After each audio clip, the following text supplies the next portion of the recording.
السلام علیکم دوستو، میرا نام مظفر علی اور آپ دیکھ رہے ہیں انڈین ہسٹری۔ حضرت آدم علیہ السلام کے اس دنیا سے پردہ فرما جانے کے بعد اب حضرت نوح علیہ السلام بھی اپنے دور میں اپنی امت کے لوگوں کو حضرت رسول خدا کی آمد کے بارے میں بتاتے رہے۔ اللہ نے آج سے قریباً 10,000 سال یا پھر 10,000 سال سے بھی زیادہ سال پہلے حضرت نوح علیہ السلام پر اپنی کچھ آسمانی کتابوں کو نازل کیا، اور پھر اللہ نے انہی کتابوں میں حضرت نوح علیہ السلام کو اپنے حبیب حضرت محمد مصطفیٰ صلی اللہ علیہ وآلہ وسلم کی آمد کے بارے میں بہت سی پیشن گوئیوں اور نشانیوں کے بارے میں بھی بتایا۔ ویورز، اب اللہ رب العزت نے حضرت نوح علیہ السلام کی جو کتابیں نازل کی تھیں، تو اگر آج ہم ان کتابوں کو تلاش کرنے کے لیے تھوڑی سی تحقیق کریں تو تحقیق کرنے کے بعد ہمیں یہ معلوم ہوتا ہے اور بہت زیادہ امکانات یعنی چانسز بھی یہی پیدا ہوتے ہیں کہ وہ کتابیں موجودہ دور میں ہندو مذہب کے لوگوں کی ہی مذہبی کتابیں ہیں کہ جو کتابیں اللہ نے حضرت نوح علیہ السلام یا پھر ان کے آس پاس کے پیغمبروں پر نازل کی تھیں۔ اب یہ بات میں اس وجہ سے کہہ رہا ہوں کیونکہ ہم جانتے ہیں کہ قرآن میں نام کے ساتھ تو صرف 4 آسمانی کتابیں یعنی تورات، زبور، انجیل اور قرآن کا ذکر کیا گیا ہے، لیکن قرآن میں ہی سورہ الرعد کی آیت نمبر 38 اور سورہ فاطر کی آیت نمبر 25 میں اللہ رب العزت یہ ارشاد فرماتا ہے، اور بے شک ہم نے ہر زمانے میں ہر قوم کی ہدایت اور رہنمائی کے لیے کتاب بھیجی ہے۔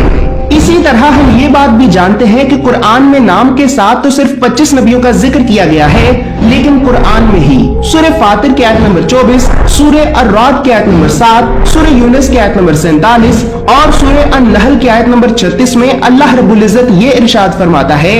اور بے شک کوئی بھی قوم ایسی نہیں گزری کہ جس کی طرف ہم نے اپنے نبیوں اور پیغمبروں کو نہ بھیجا ہو۔ اب ویورز، قرآن سے ہم یہ بات تو جان گئے کہ اللہ رب العزت نے ہر قوم کی طرف اپنی آسمانی کتاب اور کم از کم 25 نبیوں کو تو ضرور بھیجا ہے، لیکن ہم مشکات المصابیح کی حدیث نمبر 5737 کے مطابق یہ بات بھی جانتے ہیں کہ رسول اللہ صلی اللہ علیہ وآلہ وسلم نے یہ فرمایا کہ اے لوگوں، جان لو کہ اللہ نے انسانوں کی ہدایت اور رہنمائی کے لیے 1,24,000 پیغمبروں کو اس زمین پہ بھیجا ہے۔ اس کے علاوہ یہاں پر یہ بات بھی یاد رہے کہ ہم انسانوں کی زندگی کی ابتدا ہندوستان کے آس پاس کے علاقوں سے ہی ہوئی تھی۔ اب ویورز، ان تمام آیات اور احادیث کو سامنے رکھتے ہوئے بہت زیادہ امکانات یعنی چانسز بھی یہی پیدا ہوتے ہیں کہ آج سے ہزاروں سال پہلے جو لوگ ہندوستان میں رہتے تھے تو ان لوگوں کی ہدایت اور رہنمائی کے لیے بھی یقیناً اللہ رب العزت نے اپنے کچھ نبیوں اور پیغمبروں کو سرزمین ہندوستان کی طرف ضرور بھیجا ہوگا، اور یہ بھی ہو سکتا ہے کہ ہندو مذہب کی جو مذہبی کتابیں ہیں تو وہ کتابیں بھی اللہ رب العزت نے اپنے انہی نبیوں اور پیغمبروں پر نازل کی ہوں کہ جو نبی اور پیغمبر اس وقت ہندوستان میں رہنے والے لوگوں کی ہدایت اور رہنمائی کے لیے سرزمین ہندوستان کی طرف بھیجے گئے تھے۔ ویورز، اب میں آپ کو یہ سب باتیں اور ہندو مذہب کی مذہبی کتابوں کے بارے میں اس وجہ سے بتا رہا ہوں کیونکہ ہندوؤں کی 7 مذہبی کتابوں میں 70 سے بھی زیادہ جگہوں پر حضرت رسول خدا جناب محمد مصطفیٰ صلی اللہ علیہ وآلہ وسلم کا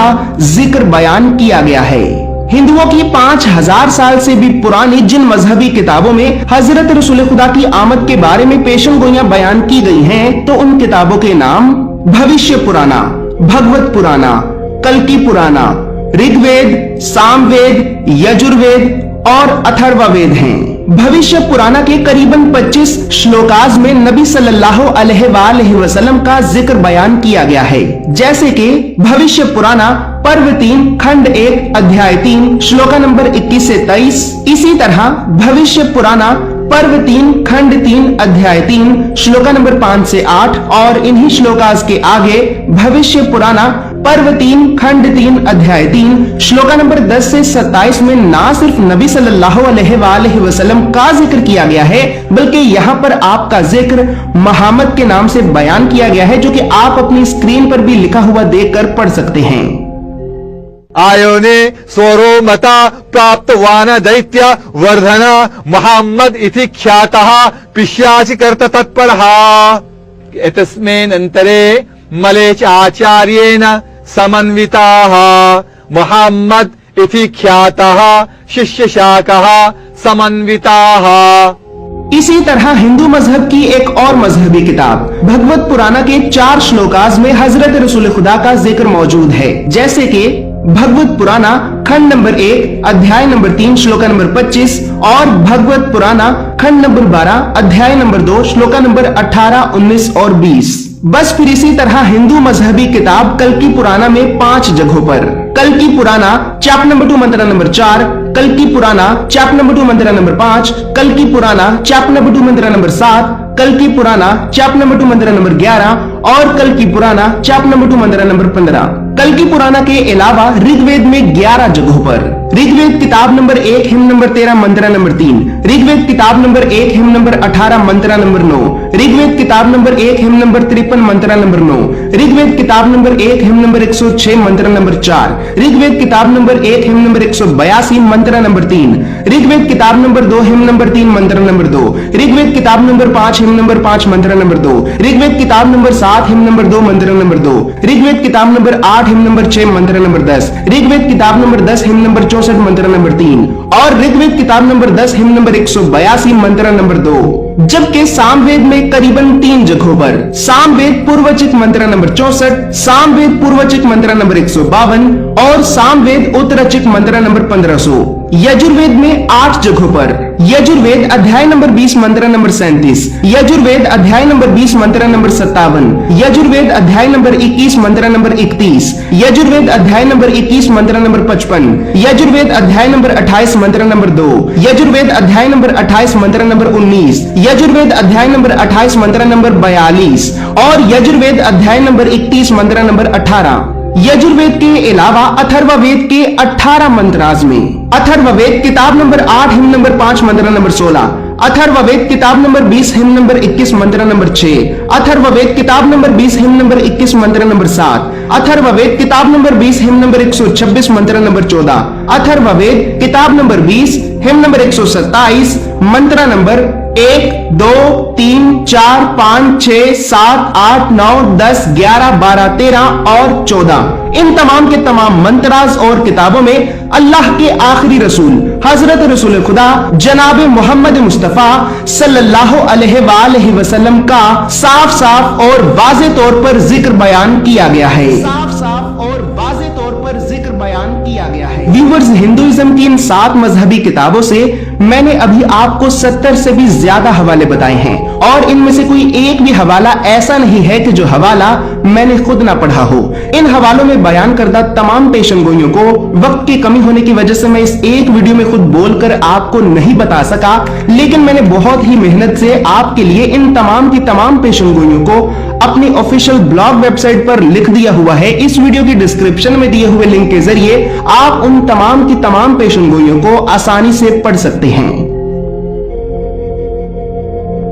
इसी तरह अब जैसा कि मैंने अभी आपको थोड़ी देर पहले ही ये बताया है कि कुरान में सूरह आले इमरान की आयत नंबर 81 के मुताबिक अल्लाह रब्बुल इज्जत ने तमाम नबियों और पैगंबरों को हजरत रसूल खुदा की नबूवत के बारे में आलम अरवाह के मैदान में ही बता दिया था, यानी हजरत रसूल खुदा आलम अरवाह के मैदान में भी मौजूद थे। तो व्यूअर्स, बिल्कुल इसी बात को हिंदुओं की सबसे बड़ी मजहबी किताब ऋग्वेद में भी कुछ इस तरह से बयान किया गया है। अग्नि का पहला जन्म आलम बाला में हुआ। आलम का मतलब है दुनिया और बाला का मतलब है बुलंदी, ऊंचाई, यानी आसमानों में। आलम बाला यानी आलम अरवाह में। इनका दूसरा जन्म हम इंसानों में होगा, तब वो जात वेद कहलाएंगे। जात का मतलब है पैदाइशी और वेद का मतलब है आलिम, यानी पैदाइशी आलम। यहाँ पर पैदाइशी आलम से मुराद ये है कि वो जो इंसानों से नहीं बल्कि सीधा खुदा से इल्म हासिल करे। और हम जानते हैं कि हजरत रसूल खुदा ने अपनी सारी जिंदगी किसी भी इंसान से कोई इल्म हासिल नहीं किया,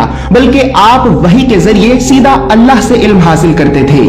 और अब यहाँ पर हम मुसलमानों के लिए भी गौर व फिक्र करने वाली बात यह है, क्योंकि हम मुसलमान भी दुनिया की ख्वाहिशात की दलदल में डूबकर इस बात को भुला चुके हैं। और वो बात यह है कि ऋग्वेद में यहाँ पर 2 जन्म यानी 2 जिंदगियों के बारे में जिक्र किया गया है, जिसमें से पहली जिंदगी आलम अरवाह की जिंदगी है और दूसरी जिंदगी इस ज़मीन की जिंदगी है। और व्यूवर्स, बिल्कुल इसी बात को अल्लाह रब्बुल इज्जत भी कुरान में सूरह गाफिर की आयत नंबर 11 में कुछ यूं बयान फरमाता है, और दोज़खी कहेंगे कि आए हमारे परवरदिगार, तूने हमें 2 मर्तबा मौत दी और 2 मर्तबा जिंदा किया। अब हम अपने गुनाहों का एतराफ करते हैं। क्या हमारे लिए इस दोज़ख की आग से बाहर निकलने का कोई रास्ता है? व्यूअर्स, कुरान की इस आयत में 2 जिंदगियों और 2 मौतों का जिक्र किया गया है। यानी पहली मौत हमारी आलम अरवा में हुई थी और फिर उस मौत के बाद हमें जमी पे भेज दिया गया, और अब इस जमी पे हमारी दूसरी मौत होगी और उस मौत के बाद हमें हिसाबो किताब के लिए आलम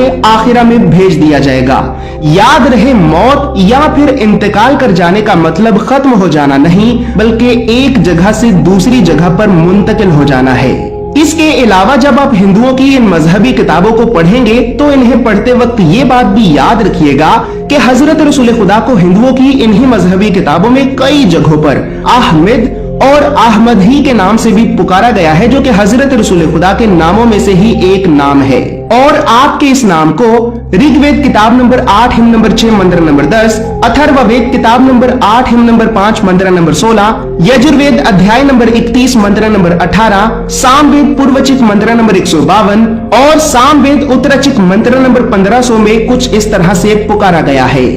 कि अहमदी पितुः परिमेधाम ऋतस्य जगरहा अहम सूर्यो इवाजनी। खैर व्यूवर्स, यहाँ पर मैं ये बात जानता हूँ कि आप लोगों के दिमाग में अब इस सारे मौजू के बारे में भी बहुत ज्यादा सवालात पैदा हो रहे होंगे, बल्कि बहुत ज्यादा सवालात पैदा हो चुके होंगे। तो इंशाल्लाह व्यूवर्स, नूह सीरीज में मैं आपके इन्हीं तमाम सवालात के जवाबात को आसान से आसान अंदाज में बयान करने की पूरी कोशिश करूंगा। अगर आपके दिमाग में अभी इस सारे मौजू के बारे में कोई भी सवाल हो तो आप अपने उस सवाल को अभी इसी वक्त नीचे कमेंट बॉक्स में जरूर लिखिएगा।